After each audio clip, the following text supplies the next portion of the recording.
Yeah, we got McDonald's now, pizza. Everyone talks about it. Some of my alum buddies, Chris Stores and all them guys, and I always say, hey, it's built up a lot bigger now than when we were there. No, it's great to be back. I mean, our facilities, with what Ike and some of our alums have done and our administration. I mean, I think they're the best in the league, at least as good as anybody's. When you look at our basketball arena and some of the things we got going on with our baseball facilities and of course the football facility. I mean, it's better than it's ever been. After being if you would talk to me about your experience last year, being an offense coordinator Yeah. at Westlake, and getting back into this league a Yeah. little bit, Yeah. and seeing the defensive styles. Yeah. It was different. It was different after having been a head coach. And the funny thing, is I just wanted to always just coach. I initially started out, I wanted to coach the quarterback, and then, someone said, well, you want to call the plays? And I said, sure. And then you move up. But then after having been a head coach, it was refreshing and nice to let someone else worry about some of those problems. And I think I got back to some of the roots of, okay, how do we coach this? And you're spending more time with even though you think you didn't short it when you were a head coach, there's times when you don't have those worries, those team worries, that you could really delve into some stuff, not just schematically but technique wise, and kind of get back to relating really well with the players.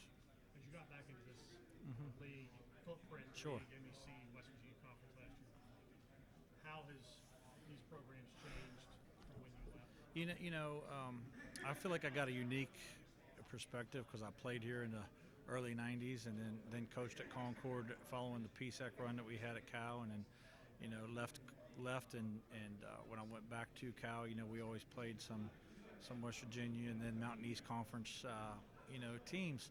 I would say that it's probably as balanced as I ever remember it being. I mean, those league standings. I mean, if you really look at it, I mean, there's really not an out in that schedule. I mean, obviously the top two teams are the top two teams for a reason. But if you really look at it, I mean, week in, week out, and even those top two teams, they know that everyone's got to bring it.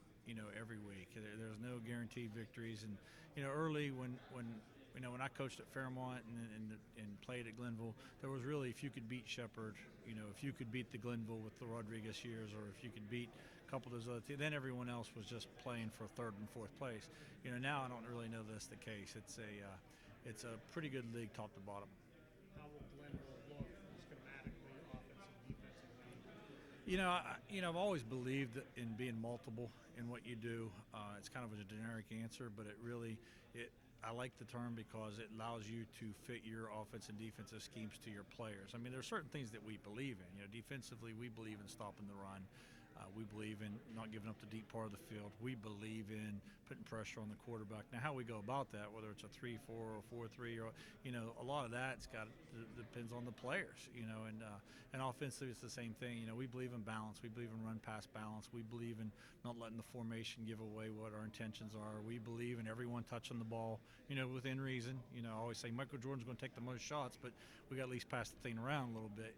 So how we go about doing that, whether it's a huddle-up movement, two-back offense, or whether it's a 3 or 4 wide receiver fast break offense, or probably somewhere in between, then that's the way we're going to play.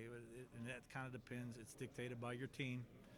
It's dictated by who your opponent is. It's dictated sometimes by the weather and the scoreboard, But we're never going to change those core beliefs. But our method, if you're a good coach, your method should change from week to week.